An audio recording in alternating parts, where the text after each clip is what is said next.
Hello everyone.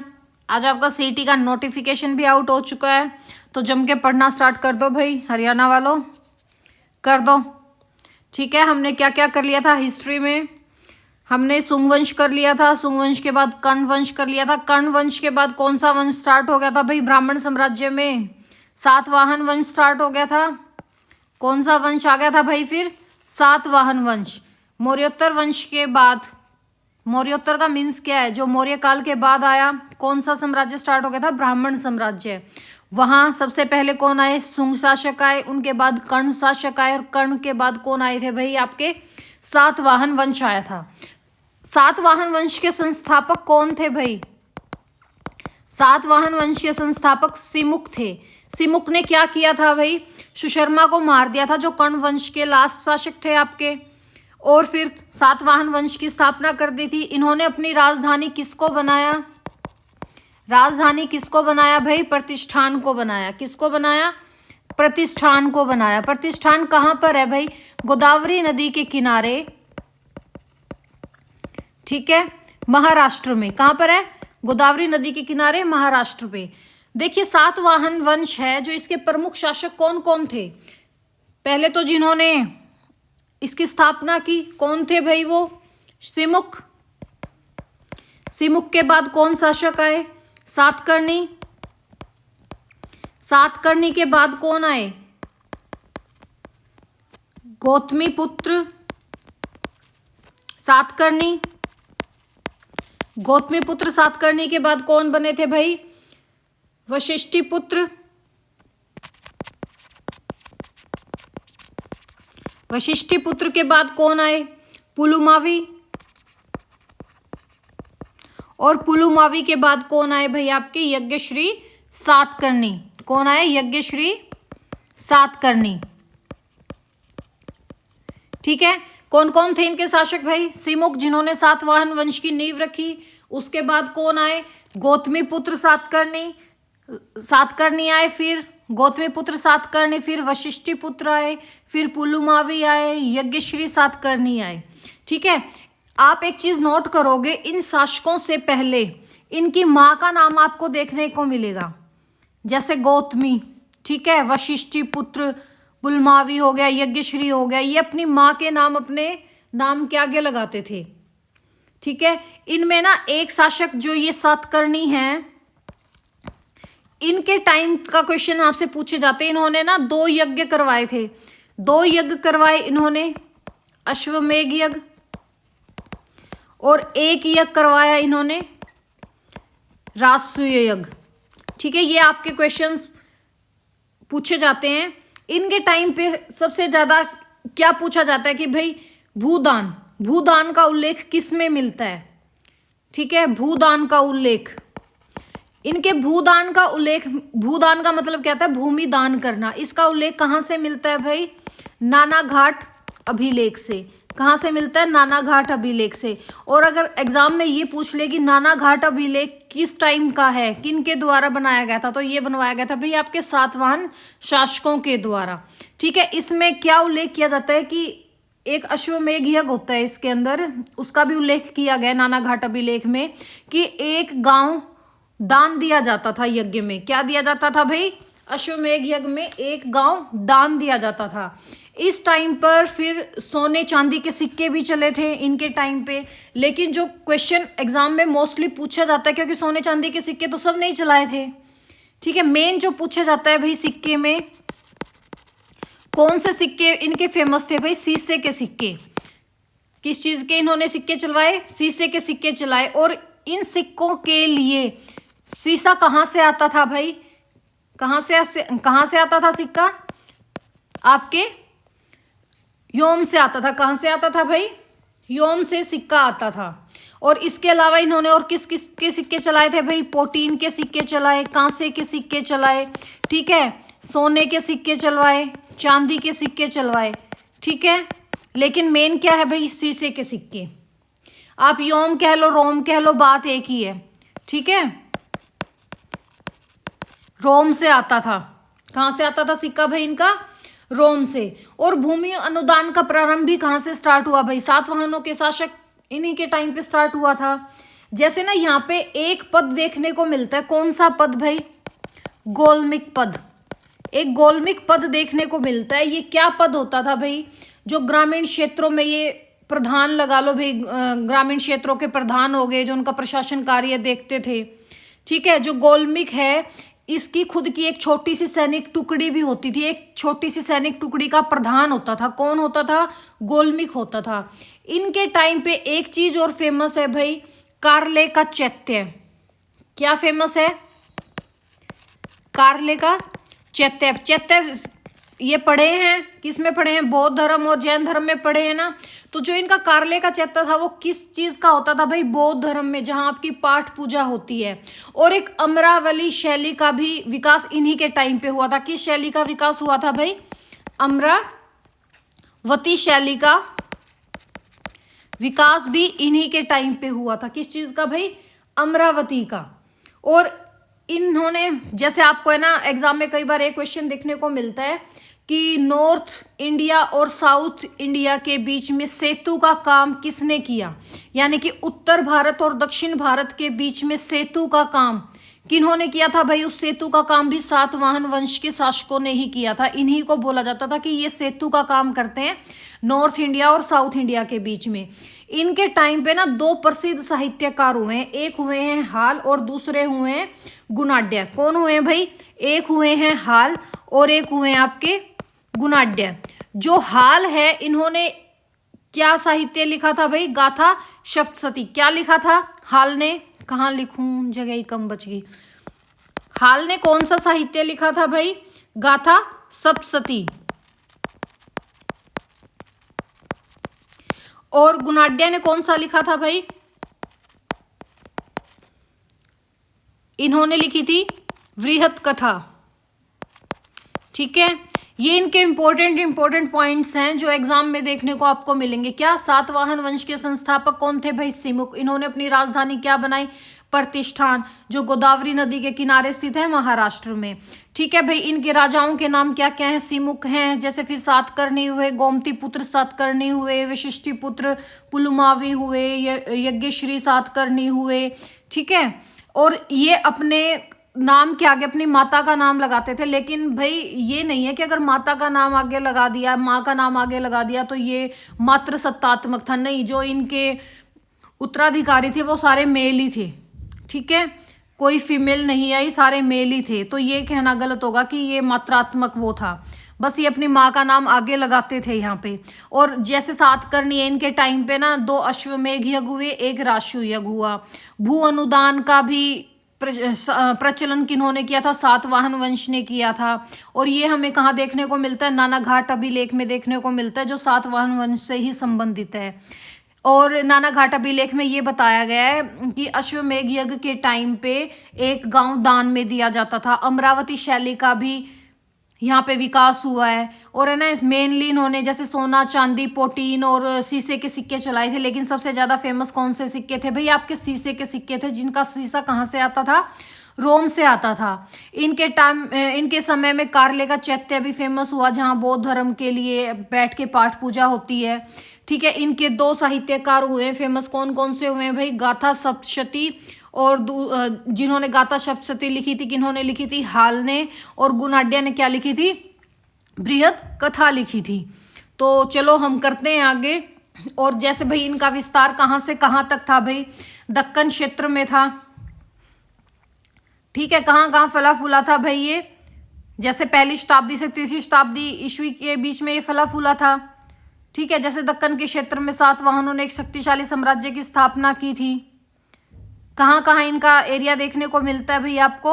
जो आपका कर्नाटक का, कर्नाटक हो गया, महाराष्ट्र हो गया, आंध्र प्रदेश हो गया। ठीक है, इनकी राजधानी प्रतिष्ठान है। प्रतिष्ठान को हम पैठन भी बोल देते हैं। और क्या बोल देते हैं भाई? पैठन भी बोल देते हैं। जैसे इनके एक हाल थे, जो इनके कवि थे, उन्होंने कौन सी गाथा प्राकृत भाषा में किस चीज की रचना की थी? गाथा सप्तशती की लिखी थी। और इनकी जो राजकीय भाषा थी वो कौन सी थी भाई? प्राकृत थी। इनकी भाषा कौन सी थी? प्राकृत थी। और इनकी लिपि कौन सी थी भाई? ब्राह्मी। लिपि कौन सी थी? ब्राह्मी थी। इनके टाइम पे जैसे चांदी, तांबे के सिक्के, और इनको क्या बोला जाता था? काशार्पण। क्या बोला जाता था भाई? काशार्पण। ठीक है। जैसे भंडोच सातवाहन वंश का एक प्रमुख बंदरगाह और व्यापारिक केंद्र था। क्या था भाई? भड़ोच। भड़ोच क्या था? इनका व्यापारिक केंद्र कह लो या इनका पोर्ट भी यही था और व्यापारिक केंद्र भी यही था। ठीक है, चलो हम करें अब इसके बारे में। इंपॉर्टेंट आपको सारे पॉइंट करवा दिए हैं। जैसे देखो भाई, सातवाहन वंश का शासन क्षेत्र कहाँ कहाँ था? महाराष्ट्र, आंध्र प्रदेश और कर्नाटक। इस वंश की स्थापना किन्होंने की थी भाई? सिमुक ने की थी। किसकी हत्या करके की थी? सुशर्मा की हत्या करने के बाद की थी। इनकी राजधानी महाराष्ट्र के प्रतिष्ठान पैठण में थी, जो कहां पर है भाई? महाराष्ट्र में, गोदावरी नदी के किनारे। ठीक है। सातवाहन शासक में एक हाल नामक एक बड़े कवि होते थे, जिन्होंने प्राकृत भाषा में किस चीज की रचना की थी भाई? गाथा सप्तशती की रचना की थी। और इनकी जो राजकीय भाषा थी वो क्या थी? प्राकृत थी। और इनकी लिपि क्या थी? ब्राह्मी। सातवाहन काल में व्यवसाय में चांदी और तांबे के सिक्कों का प्रयोग होता था, जिसे क्या बोला जाता था? काशार्पण। और इनके शीशे के सिक्के सबसे फेमस थे, जिसके लिए सिक्का कहाँ से आता था भाई? रोम से आता था। भड़ोच सातवाहन वंश की प्रमुख बंदरगाह और व्यापारिक केंद्र था। सातवाहन साम्राज्य एक प्राचीन भारतीय राजवंश था, जिसने पहली शताब्दी ईसा पूर्व से लेकर तीसरी शताब्दी ईसा पूर्व की शुरुआत तक दक्कन क्षेत्र पर शासन किया था। कहाँ कहाँ था भाई? जैसे आपका आंध्र प्रदेश था, कर्नाटक था और आपका महाराष्ट्र था। महाराष्ट्र में तो इनकी राजधानी थी प्रतिष्ठान या पैठण कह दो। उन्हें अक्सर दक्षिण भारतीय संस्कृति के विकास की नींव रखने का श्रेय किनको जाता है भाई? सातवाहन वंश को जाता है। मौर्योत्तर काल में प्रमुख भूमिका में थे ये। मौर्योत्तर काल कौन सा है भाई? जो मौर्य के बाद का काल है, तथा मौर्य साम्राज्य के पतन और बाद के दक्षिण भारतीय शक्तियों के उदय के बीच में खाई को पाटने में इनकी महत्वपूर्ण भूमिका थी। खाई को पाटने में कह दो या सेतु का काम कह दो। ठीक है। सातवाहनों का प्रारंभिक इतिहास दक्कन के पठार में निहित है, जहां मौर्य साम्राज्य के विखंडन के बाद एक शक्तिशाली शक्ति के रूप में ये उभरे थे। सिमुक ने इस राजवंश की स्थापना की थी और वह सातवाहनों का पहला महत्वपूर्ण शासक था। उनके नेतृत्व और उत्तराधिकारियों के अधीन सातवाहनों ने अपना प्रभाव बढ़ाया और दक्कन और मध्य भारत के कुछ हिस्सों पर अपनी शक्ति को मजबूत किया। अपने चरम पर सातवाहन साम्राज्य के भौगोलिक विस्तार में आधुनिक महाराष्ट्र, आंध्र प्रदेश, यानी कि पहले के टाइम पे तो आपका महाराष्ट्र, आंध्र प्रदेश और कर्नाटक था, लेकिन आज के टाइम पे देखा जाए तो क्या क्या एरिया आ जाएगा? महाराष्ट्र, आंध्र प्रदेश, तेलंगाना, मध्य प्रदेश और कर्नाटक महत्वपूर्ण हिस्से शामिल थे, जिससे यह क्षेत्र प्रमुख शक्ति बन गया था। सातवाहनों के शिलालेख उनकी ब्राह्मण पहचान पर जोर देते हैं। ठीक है, क्योंकि भाई मौर्योत्तर काल के बाद क्या स्टार्ट हो गया था? आपका ब्राह्मण साम्राज्य स्टार्ट हो गया था और वैदिक यज्ञों के प्रदर्शन पर जोर देते हैं। कौन कौन से यज्ञ करवाते थे? अश्वमेध यज्ञ और रासु यज्ञ। ठीक है, इनका उल्लेख हमें किस में मिलता है भाई? किस में मिलता था? किस अभिलेख में मिलता है? नाना घाट अभिलेख में। किस में मिलता है भाई? नाना घाट अभिलेख में, जहां पे आपके अश्वमेध यज्ञ में ये बताया गया है कि भाई अश्वमेध यज्ञ के टाइम पे एक गांव दान दिया जाता था। उन्हें बौद्ध मठों का उत्तरदा पूर्वक सहायता दी, जैसे कि अनेक ब्राह्मी लिपि शिलालेखों से हमें पता चलता है। इस संरक्षण में आंध्र प्रदेश में नागार्जुन कोंडा और अमरावती को बौद्ध संस्कृति और शिक्षा का महत्वपूर्ण केंद्र के रूप में स्थापित करने में मदद मिली है। जैसे अमरावती शैली का विकास कब हुआ था भाई? इन्हीं के काल में हुआ था।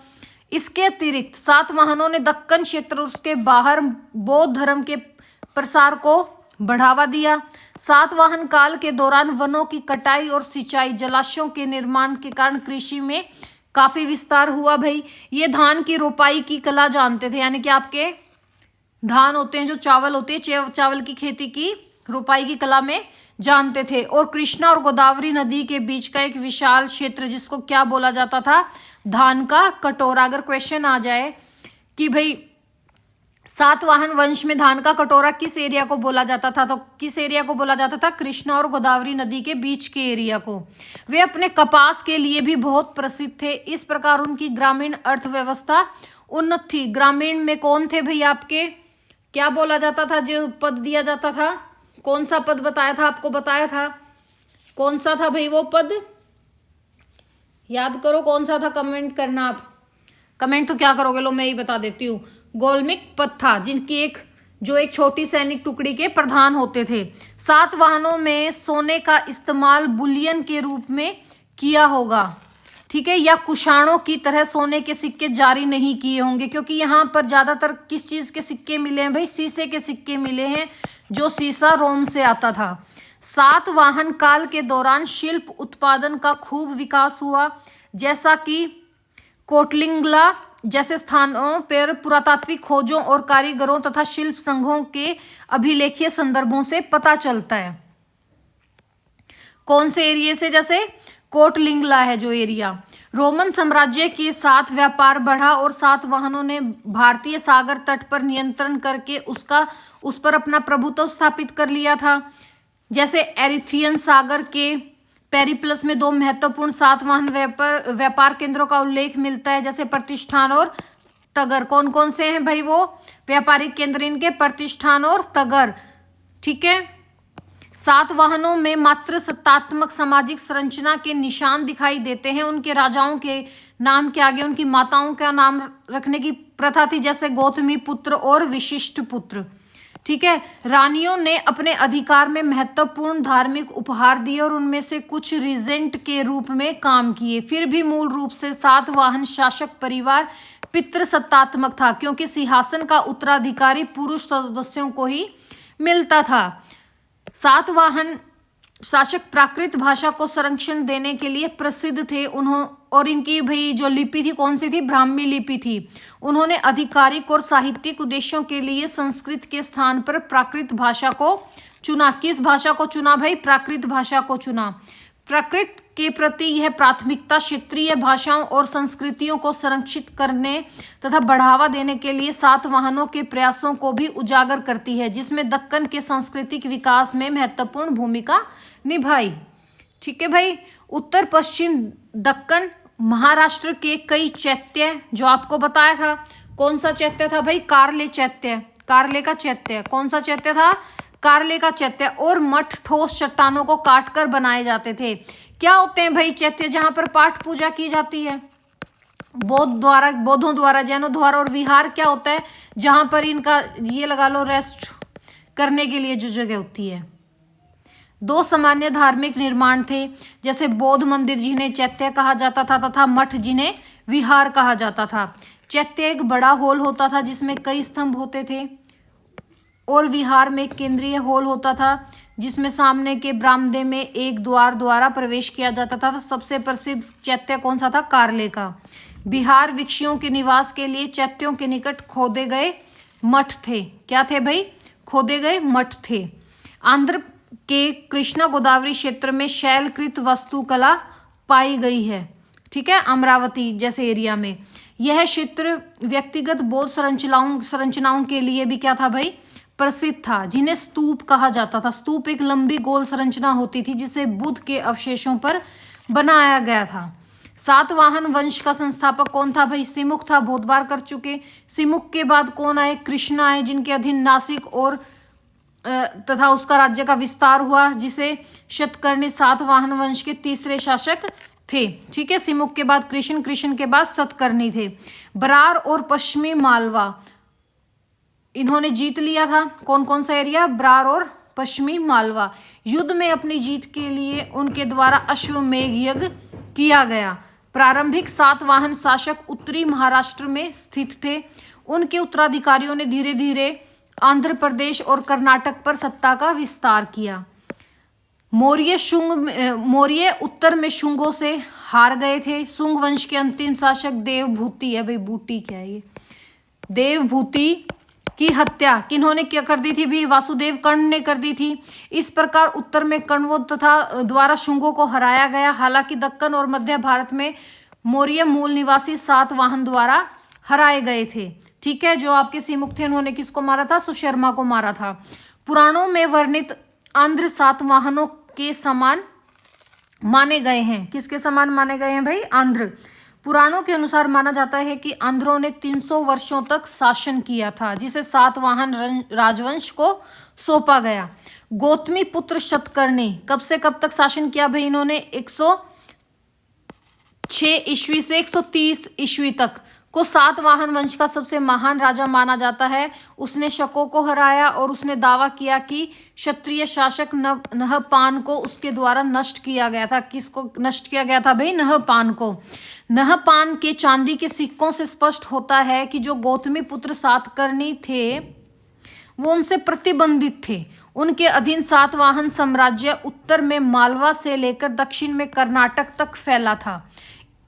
उनकी उपलब्धियों का उल्लेख नासिक अभिलेख में उनकी माता गौतमी बालाश्री ने किया था। वे स्वयं को एकमात्र ब्राह्मण कहते थे।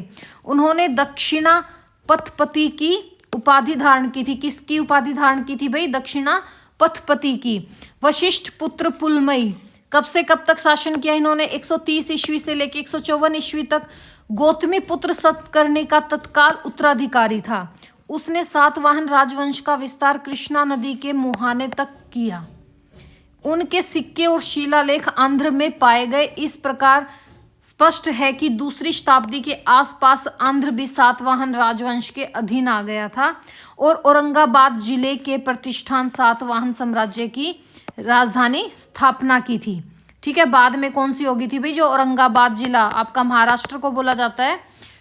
ठीक है, प्रतिष्ठान या पैठन कुछ भी आ सकता है दोनों में से। मौर्योत्तर काल भारी आक्रमणों के लिए जाना जाता था। जैसे रोमन लोगों ने किया था भाई, यवनों ने किया था आक्रमण। ठीक है, खैर रोमन के साथ तो इनका बिजनेस था, मेन तो यवनों के आक्रमण चल रहे थे। वशिष्ठ पुत्र पुलमई के उत्तराधिकारी कौन थे भाई? वशिष्ठ पुत्र सातकर्णी और शिवस्कंद सातकर्णी थे। सौराष्ट्र के शक शासक रुद्रदमन प्रथम ने सातवाहनों को 2 बार पराजित किया। किन्होंने किया था भाई? सौराष्ट्र के शक शासक रुद्रदमन प्रथम ने सातवाहनों को 2 बार पराजित किया। यज्ञश्री सातकर्णी कब से कब तक शासन किया इन्होंने? 165 ईस्वी से लेकर 194 ईस्वी तक। राजवंश के बाद के शासकों में से ये एक थे। उसे शकों और उत्तरी कोंकण मालवा को पुनः अधिकार कर लिया था। उनके सिक्कों में जहाजों का प्रतिनिधित्व था जो व्यापार और नेविगेशन के लिए व्यापार को दर्शाता है, उनके प्यार को नहीं, उनके नेविगेशन के लिए उनके कार्य को दर्शाता है। हल सातवाहन वंश के 17वें राजा थे। हल नहीं, हाल। कौन थे भाई? हाल। उन्होंने गत सप्तशती नामक एक पुस्तक लिखी थी जिसे सत्तासाई के नाम से भी जाना जाता है। गत सप्तशती की दूसरा नाम क्या है भाई? सत्तासाई के नाम से भी जाना जाता है। ये था भाई आपका सातवाहन वंश, छोटा सा था, रिवाइज कर लेना। इंपॉर्टेंट फैक्ट्स निकाल के लेके आई हूँ। इसके अलावा इनमें शायद ही कुछ देखने को मिलेगा, इतना कुछ खास नहीं है। जो आज तक पूछा गया है, ये आपका जो इंट्रोडक्शन में था टोटल यही पूछा गया है। ये तो एक्स्ट्रा आपको करवा दिया है, पर कोई नहीं, करो जितना हो उसके उतना पढ़ो भाई। ठीक है, जैसे भाई सातवाहन साम्राज्य में कितने सामंत स्तर थे? 3 सामंत स्तर थे। उच्चतम श्रेणी का गठन राजा के द्वारा किया जाता था जिसके पास सिक्के ढालने का अधिकार था। दूसरा वर्ग महाभोज का होता था और तीसरा वर्ग किसका होता था भाई? आपके सेनापति उसमें शामिल होते थे। ठीक है भाई, ये था आपका सातवाहन वंश, कंप्लीट कर लेना। वीडियो अच्छी लगी तो लाइक एंड सब्सक्राइब जरूर करना और शेयर भी जरूर करना। Thank you.